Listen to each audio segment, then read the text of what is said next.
Qalu amanna bi rabbil alamin.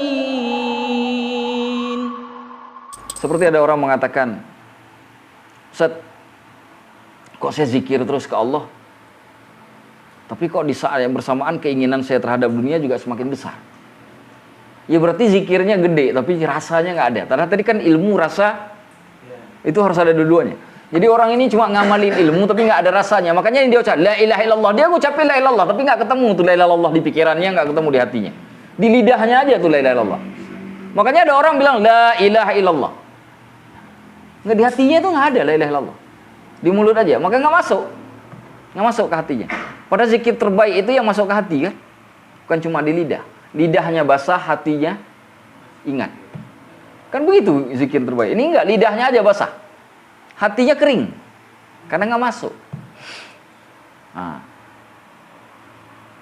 Wa yatafakkaruna fi khalqis samawati wal ard. Lalu dia berfikir pada penciptaan langit dan bumi. Lihat tuh, dibalik lagi kepada penciptaan langit dan bumi. Kenapa? Kenapa Ustadz nggak disebut lagi perbedaan siang dan malam? Tadi padahal di ayat pertama disebutkan siang dan malam. Sekarang kenapa? Karena siang malam itu terjadi karena ada penciptaan langit dan bumi.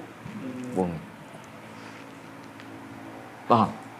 Lalu dia fikir tentang penciptaan langit dan bumi. Dia lihat bulan. Coba lihat, Nabi Ibrahim itu ketemu Allah itu lewat lihat apa? Melihat matahari kan? Ini gede dikit nih kata. Melihat bulan, ini indah betul kata Nabi Ibrahim. Jangan-jangan ini Tuhanku. Begitu esok harinya tenggelam itu bulan, muncul matahari. Katanya Tuhanku nggak mungkin yang tenggelam. Berarti itu bukan Tuhanku yang tadi malam itu. Melihat matahari besar, ini gede dikit, jangan-jangan ini Tuhanku. Tapi begitu sudah malam hari, ternyata yang gede itu juga hilang. Kata nggak mungkin. Nggak mungkin ini Tuhanku juga ini, yang gede ini. Karena waktu malam hari dia hilang. Maka Nabi Ibrahim mengatakan apa? Kalau Tuhanku tidak memberi petunjuk kepadaku, aku tidak akan tahu. Kan itu kalimatnya kan, penyerahan diri. Tapi awalnya dari mana? Yatafakkaruna fi khalqis samawati wal ardh. Maka timbul ilmu pada diri Nabi Ibrahim. Sesuatu yang padam, sesuatu yang hilang mesti bukan Allah.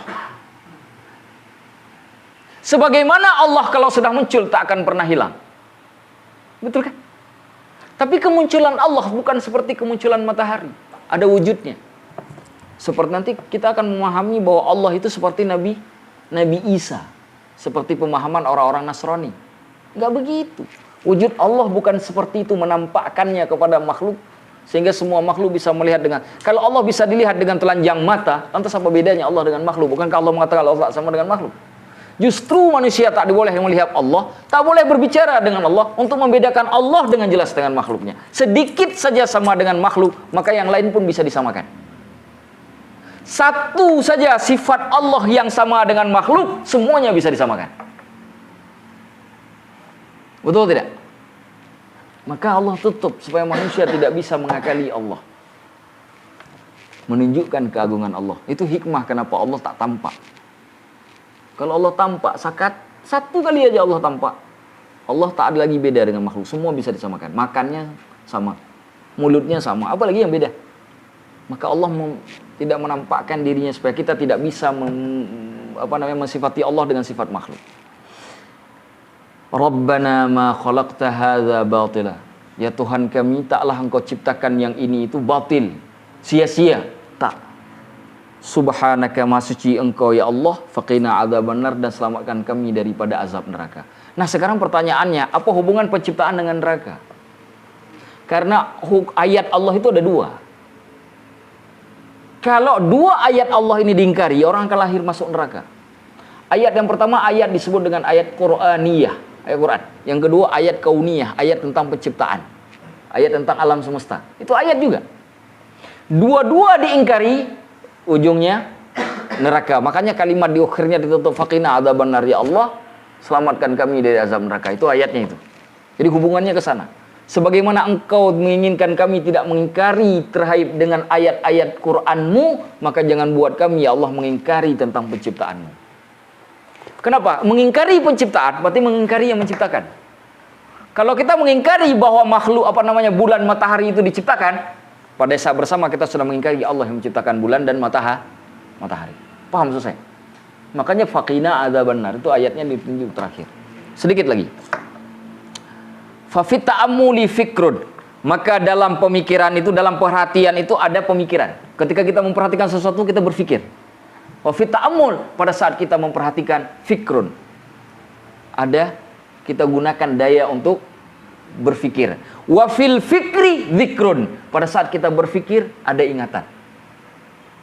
Maka zikir selalu berhubungan dengan fikir. Maka lucu kalau ada orang zikir nggak ada fikir. Maka nggak ada zikir tanpa fikir. Karena zikir tanpa fikir, zikirnya nggak ketemu, nggak nembus ke hati. Maka kenapa orang zikir, makin banyak dia zikir, makin seperti orang gila. Fikirnya nggak ada.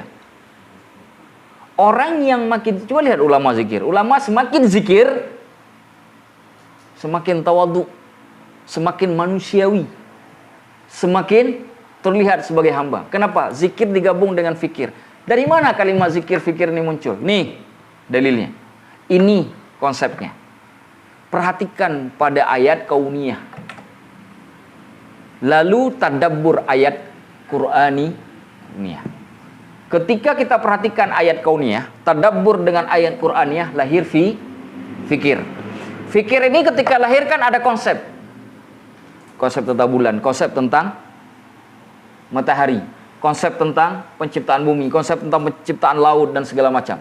Lalu kita mengatakan, sehebat apapun yang Allah ciptakan ini, ternyata semuanya punya keterbatasan. Laut itu punya keterbatasan mana? Wilayahnya dibatasi oleh daratan. Terbatas tidak? Terbatas. Kalau laut nggak terbatas, harusnya nggak ada daratan. Betul tidak? Nggak ada langit, harusnya itu juga laut. Daratan itu terbatas nggak? Terbatas. Buktinya mana ada laut? Malah lebih gede lagi dibanding dengan daratan.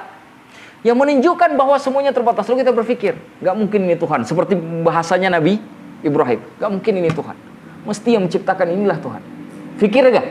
Ketika fikir lalu timbul zikir. Rabbana ma khalaqta hadza batila. Ya Allah, nggak ada yang sia-sia yang kau ciptakan ini ya Allah. Faqina adzabannar, selamatkan kami dari azab neraka. Fikirnya dapat, zikirnya dapat. Jadi ayat yang terakhir tadi itu yang pada ujung, itu fikir dan zikir itu. Rabbana ma khalaqta hadza batilan itu fikir dan zikir. Fikirnya dapat, zikirnya dapat. Sering-sering baca ayat ini. Surah Ali Imran. Itu halaman kedua yang terakhir di surah Ali Imran. Buka paling terakhir surah Ali Imran, buka dulu surah Nisa, balik ke belakang satu lembar. Nah, itu ayatnya. Di sebelah kanan. Wa biqadri dzikrika lillah, dan dengan batasan atau dengan kemampuan engkau mengingat Allah, ta'ishu fi nurihi, engkau akan hidup dalam cahayanya Allah. Coba lihat. Jadi harus pertamanya perhatian. Baik pada ayat Quran maupun pada ayat penciptaan. Sudah. Lalu lahir apa? Fikir. Setelah lahir fikir, baru muncul zikir. Setelah muncul zikir, muncul kehidupan pada cahayanya Allah. Kebahagiaan, kehidupan yang berada dalam cahayanya Allah. Itu begitu tuh. Runutannya begitu. Makanya kenapa ada orang hidupnya sulit, tapi dia santai saja. Merasa nggak dirinya tuh nggak sulit. Ada orang tuh nggak ada duit, tapi kita nggak tahu dia nggak ada duit. Ada orang duit belum habis di kantongnya, kita udah tahu dia nggak ada duit. Biasanya dia megang duit misalkan 400.000. Hari ini dia megang 50.000, langsung tahu kita dia nggak ada duit. Padahal dia masih ada duit 50.000. Ini ada orang tiap hari itu megang duit bahkan 1.000 perak pun di kantongnya, tak tahu kita dia nggak ada duit. Apa sebabnya? Apa sebabnya yang satu dengan yang lain itu berbeda? Apa sebabnya? Zikir-fikirnya beda. Fikir dan zikirnya beda. Makanya kalau ada orang salah, ada orang benar, itu fikir-zikirnya beda. Ada orang kan nggak mungkin juga kan selamanya salah, ada juga benar-benarnya kan. Tapi kenapa banyak salahnya? Kenapa yang ini lebih banyak benarnya? Fikir-zikirnya beda.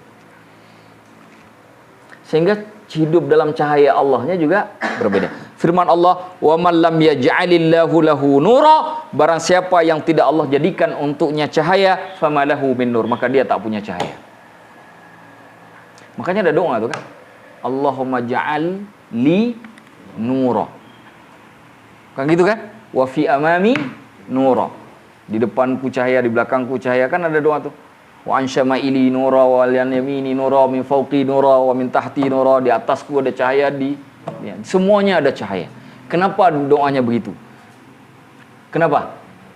Karena syaitan membawa kegelapan, Allah membawa cahaya.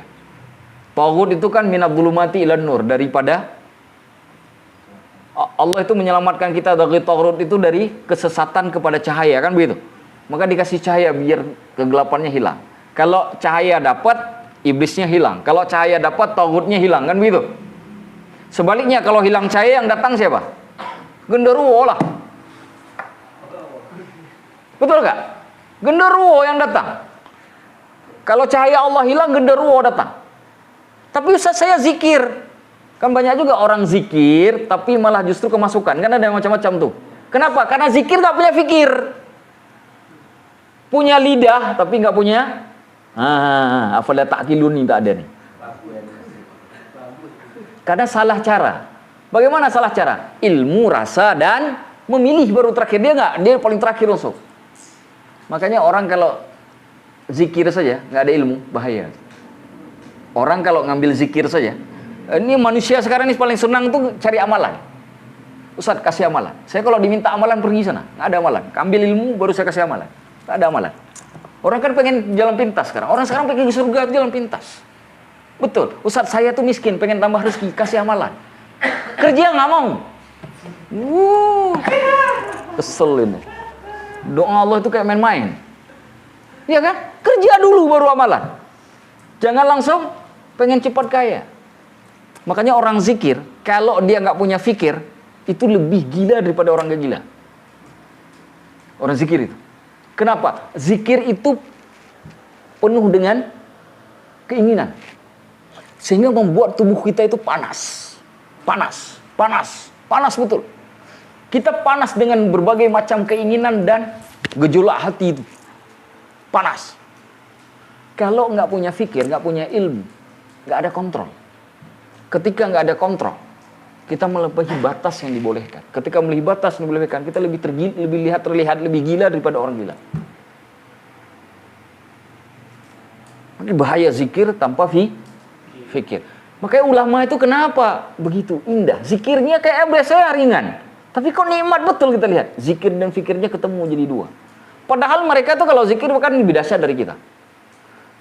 Dia dalam diamnya zikir, di dalam bangunnya zikir. Kita kan kalau nggak berdiri, nggak duduk, ngambil sejadah nggak bisa zikir. Ulama tuh di mana aja zikir. Iya kan? Duduk di masjid, di depan masjid tuh, lihat anak-anak lari-lari. Dia tuh zikir tuh, dari ribuan dia zikir. Kita nggak ngambil sejadah itu pun harus di kamar, tutup, matikan lampu pula, baru zikir. Makanya beda zikir kita dengan zikir ulama. Karena zikir ulama sudah zikir fikir. Zikir kita mafi fikir, mafi akal. Tahu mafi itu apa? Tak ada. Nah, tak ada fikir, mafi fikir. Zikir wa fikir dan zikir mafi fikir. Ya seperti itu.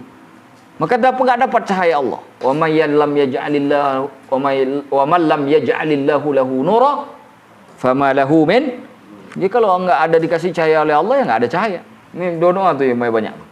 Allahumma ja'alli nura waj'al amami nura wa khalfi nura wa an yamini nura wa an shimali nura wa min fawqi nura wa min tahti nura. Ya Allah, jadikan untukku cahaya.